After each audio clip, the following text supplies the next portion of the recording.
Hey, welcome back everybody. Happy Saturday. Hope we're having a wonderful kind of end to June here as we begin to wrap things up and start to focus on July. And I'll tell you, so far, looking at that kind of future forecast within the next 7 to 10 days or so, things look quite active and a lot that we're going to need to talk about. Now, I will tell you at the beginning, I'm going to ramble a little bit here, so this will probably be a 2, maybe 3 minute long intro. If you're not interested in it, I understand. You can skip ahead, but I definitely recommend you listening to it because it does talk about some scheduling things and also just some other pretty cool things that I think a lot of you might be interested in. Again, I haven't posted a video in a couple of days. Luckily, I had the opportunity to go on down to Myrtle Beach and visit some meteorologists there at WMBF News in, again, the Grand Strand. So a lot of you folks, if you're from that part of the state, from parts of South Carolina and North Carolina, you'll know some of these folks. Again, great people, had a blast, learned a lot, and again, just some other pictures. This is Chief Meteorologist Jamie Arnold, which again, a lot of people know in the Carolinas. Great guy, truly a class act. And then so is Jenna and Andrew, also great people, which again, I'm sure you know them as well. So again, it was a great trip. I did have the chance to record a podcast with them. If you're not familiar with kind of what they do, they run a podcast called Are You Serious? Great play on words there. And I kind of just got to talk about the channel, about some storm chasing and just kind of life as a college meteorology major. And they were also kind enough to gift me this mug here. So you'll be seeing a lot of this on the channel. And I'll definitely make sure to post the episode I was on whenever it comes out. I think we've got about 2 weeks or so till that is posted. But again, I'll let you know about that whenever it is out and about. But also got some time here with the green screen, or I guess the wall, of monitors, and worked on the green screen a little bit too. But again, just a great experience, great folks down there, and Myrtle Beach is just a fun city and just a fun market to be in, and kind of talk about some of the exciting weather there. So again, that's a little bit about me and what I did over the past couple of days. So yeah, I thought you might find that interesting. Now, looking ahead a little bit here, for the channel, at least in the next week or two, as I said, a lot is going on and things are busy.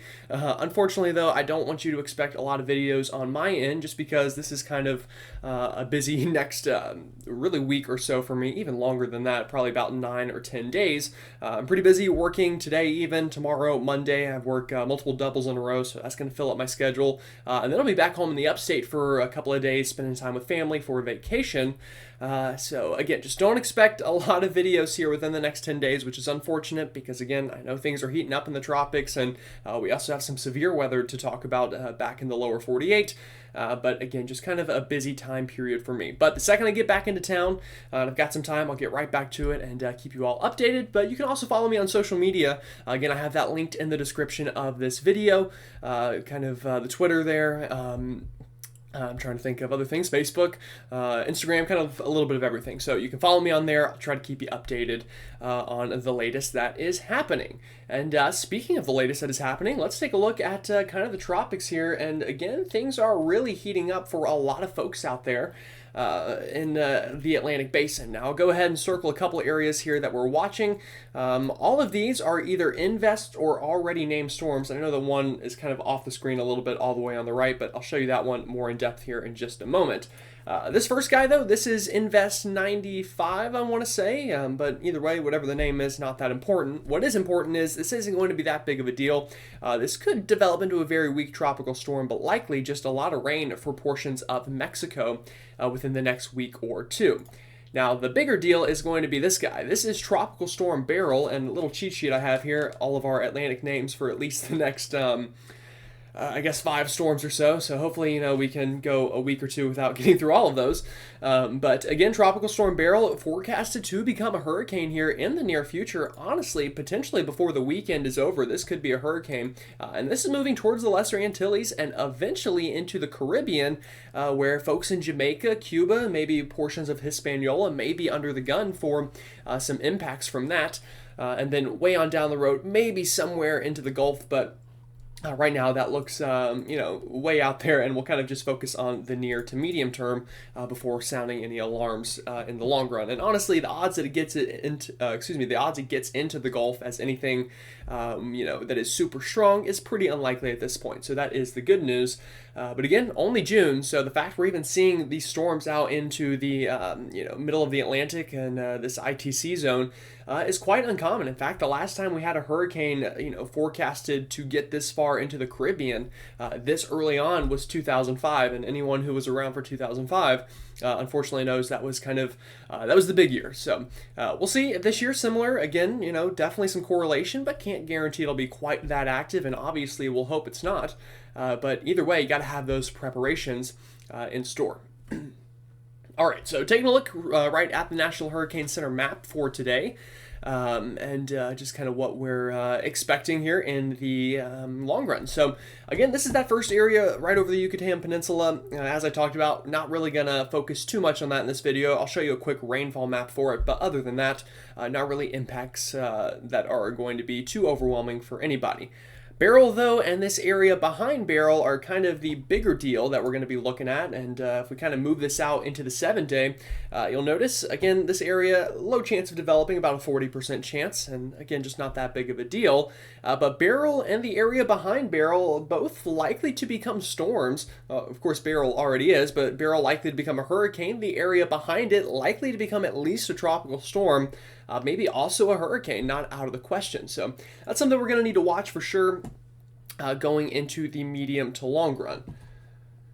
Now, I'm very quickly going to just show you what's going on with that first invest, again, kind of right now, right over the Yucatan Peninsula. And you'll notice as I move this ahead, just a lot of rain going to work its way on into Mexico. And again, not going to spend too much time on this, but just notice there's that shield of rain getting into the Bay of Campeche, and then eventually into the higher terrains of Mexico, and could bring a lot of rain. And then obviously, a little bit of a spoiler alert here, but here's Berryl going into the next couple of days. But rainfall totals for that first storm, that invest, again, it could be a lot. Half a foot of rain is not possible, or about 150 to maybe upwards of 300 millimeters of rainfall, especially in these higher terrains down here into central Mexico.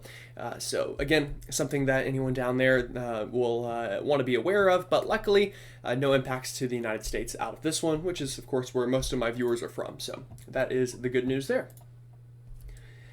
Alrighty, now let's get into Berryl here. Obviously, probably the big reason many of you are watching, and it's got that look. I'll tell you, on satellite, it definitely has that kind of look to it that it wants to hit the ground running, and already really has. This was just an invest yesterday, now a tropical storm, and we'll take a look at the intensity of it here in just a second, numbers-wise. But just looking at satellite, I mean, it's got some pretty impressive banding going on here.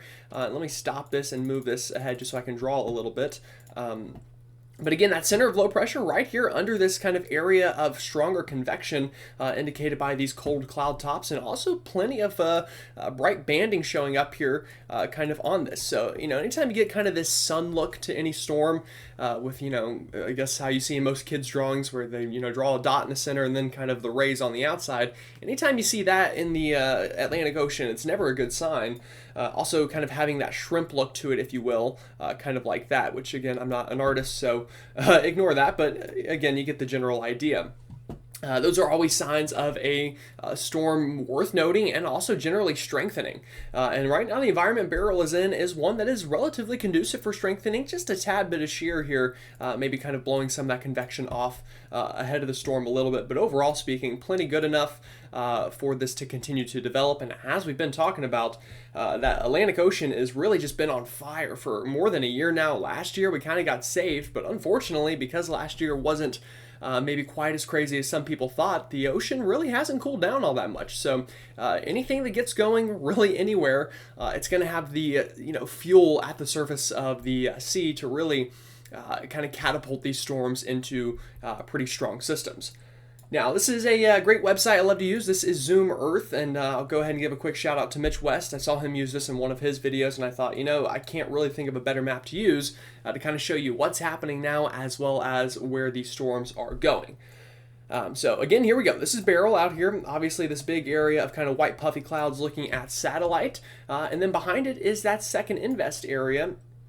And again, we'll dive into that a little bit more here in just a moment, but focusing on Berryl and its future track a little bit more in depth here. Currently 60-mile-an-hour tropical storm, so we're already kind of in that mid-grade tropical storm range, only about 10-15 mile an hour sustained wind-wise away from hurricane status. And honestly, I'd be surprised if we're not there, by tomorrow at the latest, at least tomorrow night. And that's kind of the forecast from the National Hurricane Center. By the time we get into about 2 a.m. overnight tonight, likely working with a Category 1 hurricane. And by the time we're getting into overnight Sunday and into early Monday morning, we could have a Category 2 hurricane, 100 mile an hour straight line winds. And again, this is still only at the very beginning of July. Monday morning is. So just very uncommon to see these storms get going this early in the season. And one big reason for that is just look at how far south this is. This is not all that far from the equator. In fact, if this were to keep going east and not turn north, it would run into South America. So the ITCZ, or that area that kind of creates these storms, still hasn't really pulled that far north yet, as we, again, just passed the summer solstice. So again, quite uncommon to see this, but it is happening, so it's something we need to watch out for. And we could be looking, honestly, it's not out of the question. We have a major hurricane landfalling into some of these islands of the Lesser Antilles here, from Barbados to some of these other areas, St. Lucia, Martinique, and some of these former French colonies down here. Again, very possible that these kind of areas get pummeled pretty hard, and that includes storm surge, very heavy rainfall, and strong winds. Again, timing here for these areas is going to be Monday morning through Monday afternoon is whenever this is likely to work on through there, and then we get into the Caribbean. And this is where the forecast gets a little trickier. I think up to impacts in the Lesser Antilles, we're pretty confident we're going to have a strengthening system up to that point, potentially a major hurricane, not out of the question. But after that, we get into kind of the graveyard, as we call it. At least this time of year, the Caribbean can be quite harsh to tropical cyclone development. I don't think that'll be any different going into this time period. We could very easily see an uptick in dry air, an uptick in wind shear, and also eventually here getting into kind of the middle of next week, Wednesday or so, we've got some land interaction problems we could be running into as this kind of tracks over either Jamaica, potentially Hispaniola, Cuba. Again, we're going to have a lot of different things that could slow this down, and I think right now that'll probably be the most likely scenario, likely strengthening up to about this point. And then once we get kind of past there and into this point, likely beginning a weakening trend before, we'll see what happens in the long run for the United States. But again, that's well past the 7-day cone, so we've got time to keep on tracking this. All right, tropical storm force wind speed probabilities from the National Hurricane Center. Again, very confident that we're going to see at least tropical storm force winds right into the kind of southern islands of the Antilles here. And even hurricane, winds are also going to be pretty likely as well. But we'll know a little bit more within the next day or two exactly how quickly this strengthens and, how much that track wobbles, exactly which islands will be under the gun. But in the long run, again, even portions of southern Haiti and into Jamaica cresting that 40% chance or so, even that 50% chance or so of tropical storm force winds. So National Hurricane Center confident here people are going to be impacted down the road even more than just the Antilles. Alrighty, latest spaghetti models, and this is something that the Gulf Coast of the United States is going to really want to watch in the long run, but again, pretty confident this, again, moving into the Antilles, and then after that, likely probably over or near Jamaica. Once we get after that point, though, that's when kind of things get a little more spread out. So to kind of the right-hand side of this line, we're pretty confident. To the left-hand side, I guess really my camera's mirrored, so this would be... Sorry, I don't know what I'm talking about, but you get the point. Once you get past Jamaica, the forecast becomes a bit more tricky, intensity-wise and track-wise. So right now, most of the models agree this will probably kind of move towards the Yucatan Peninsula, and then after that, maybe the Gulf of Mexico, specifically the Western Gulf, but again, just too far out to really know for sure. All right, well, after Berryl, and again, we're going to talk about Berryl a little bit more still, but I do want to mention this invest because these two storms are going to be pretty close to each other, and the National Hurricane Center, as of this morning, already mentioning we've got a higher likelihood that this develops than it doesn't develop, basically in the exact same track that Berryl has taken. So, taking a look at that general idea here and where the ensembles think that these storms are going to go. I'm going to pause it right here. This is going to be for basically the 4th of July itself, and you'll notice these are our European ensemble members. I'll add kind of note what's happening on this map. Here's one cluster of low pressure. Here's another. This first cluster here, that is Berryl. This second cluster is what would likely be Chris. Which, again, this is why we have the list, because I would have had no idea that this would be Chris if I didn't write that down ahead of time. But this is something that'd be very uncommon for the 4th of July, to see 2 named storms in the Caribbean, of all places, during, the first week of July. Just quite uncommon, and that's something we're going to want to watch here in the long run. Even if Berryl doesn't bring impacts, there's a chance maybe Chris does.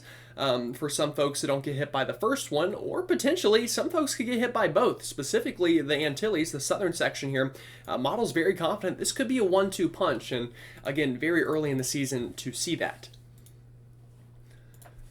All right, let's show you some models now, specifically show you the GFS, because I think, funnily enough, it's handling this quite a bit better than the European model.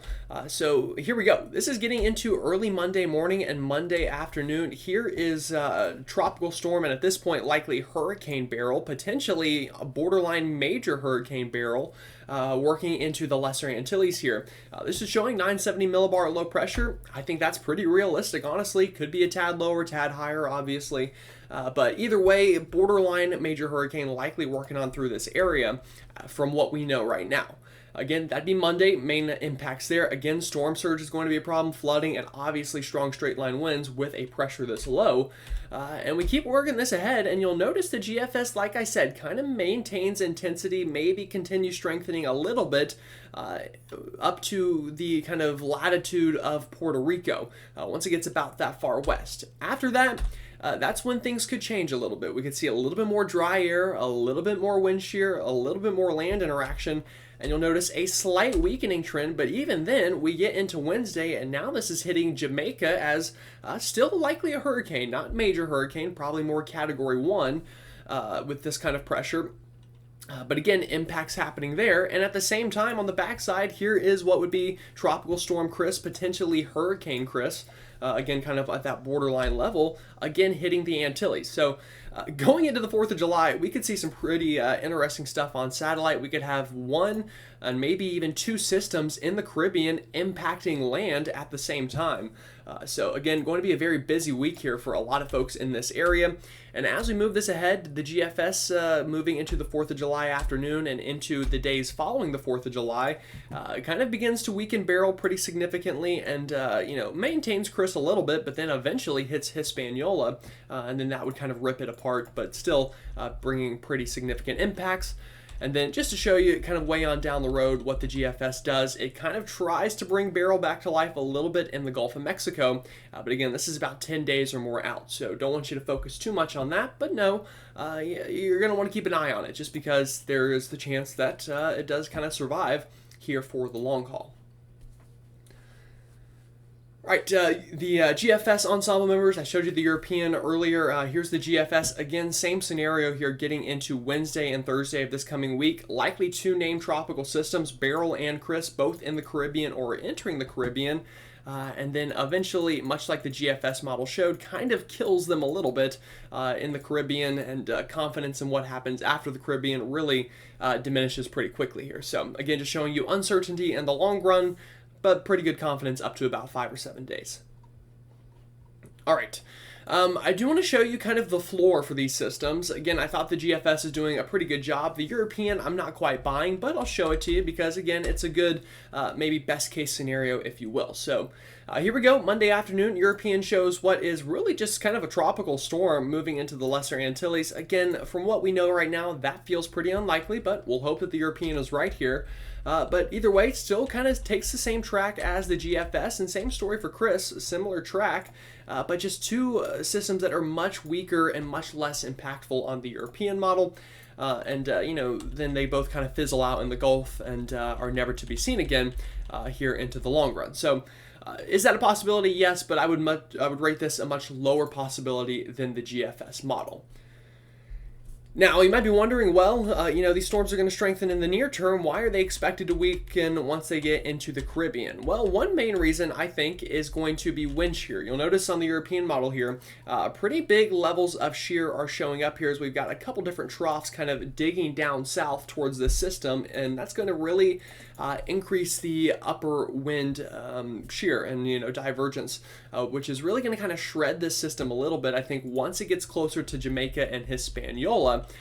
For Berryl as well as Chris. Even by the time Chris gets into this Caribbean environment, you'll notice some of these more upper level systems showing up on our map and, kind of trying to rip apart these storms. So that's something we do see pretty often in the Caribbean this time of year, so we'll see if that is the case. But right now, again, things look favorable for at least the next 3 to 5 days. Another thing that could be an inhibiting factor is dry air. You'll notice here on the European model, Berryl, by the time we get into Tuesday, kind of sandwiched in between one pocket of dry air on its left flank and another on its rear flank. So, gonna have to kind of fight them off. But sometimes these systems can manage to kind of create their own environment, if you will. And that's something that is possible for Berryl as well. It could kind of do that and maybe fight it off a little bit better. And then Chris on the backside there, moving through the Antilles, again, also fighting dry air on basically every corner. So that definitely could help to keep things a little more tame in the long run.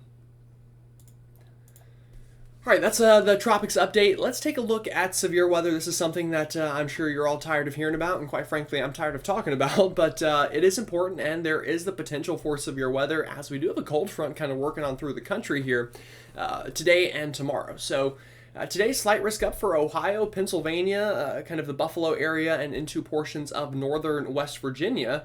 But storms really possible anywhere along this front from upstate New York all the way back even into New Mexico and Colorado. So again, storm's going to be something to worry about today as well as tomorrow, getting into the mid-Atlantic and the Northeast. Slight risk up from Maine all the way down the I-95 corridor towards Richmond and Raleigh, and that does include a slight tornado threat in that yellow area.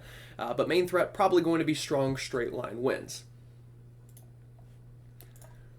All right, let's time this out a little bit for you. We'll start here Saturday afternoon. You'll notice here's that front. The strongest storm's going to be right along it in that slight risk that we talked about, but also storms going to be possible really anywhere east of the Appalachia chain and even down into the Gulf states. Could see some stronger storms this afternoon and evening before eventually getting into tomorrow afternoon. We're going to do it all again, and you'll see this is Sunday morning, getting into Sunday afternoon, another flare-up of storms along this front from the I-95 corridor all the way back down into portions of the Deep South. So again, cold front, definitely good, might bring a tad bit of relief for a day or two after these storms, but we'll have to get through the storms first, and then eventually Monday morning here waking up, you'll notice that line of storms finally kind of working offshore a little bit, despite some leftover convection here into the Outer Banks and portions of the Carolina coastline, kind of from Myrtle Beach northbound there. So again, watching out for that. But again, should clear out relatively quickly going into Monday and into Tuesdays especially.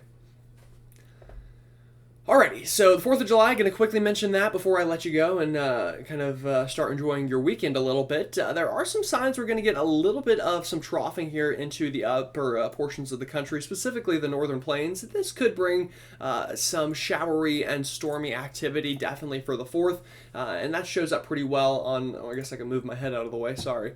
That shows up pretty well on our temperature map as well. That's also the wrong one. There we go.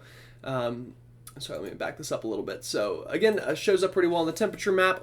Above average temperatures for the Deep South and East Coast and West Coast as well, but kind of right here into the heart of the country, up into the northern Great Plains and the northern Rockies. Some cooler conditions, again, possible there as that front kind of tries to work on through. And just to show you precipitation very quickly, if I can find that. I'm going to have to change models here. Give me 1 second. Doing this on the fly. I do not want PWatt, want precipitation type and rate. There we go. So 4th of July, again, look at this low pressure kind of forming here, maybe even a little bit after the 4th, but that could bring, again, an area of stormy conditions. for the middle part of the country. So we'll need to watch out for that. That could disrupt some firework plans there in the middle of the country. But West Coast and East Coast look relatively tame. Again, afternoon pop-up storms always possible, but all things considered, looking pretty good there in the long run. So that's what we have to look forward to in the future. Alrighty, so again, talked about a lot in today's video. Hopefully you found some use in it. If you did, like the video, comment, let me know where you're watching from, subscribe, and consider sharing with somebody that you think might find some interest in it. Again, I will mention probably won't have a video out for a good bit here just because my schedule gets kind of crazy here for a moment. But of course, you can follow me on social media. That's linked in the description for updates on kind of what is happening out there. Alrighty, y'all have a great rest of your Saturday, and I'll see you all next time.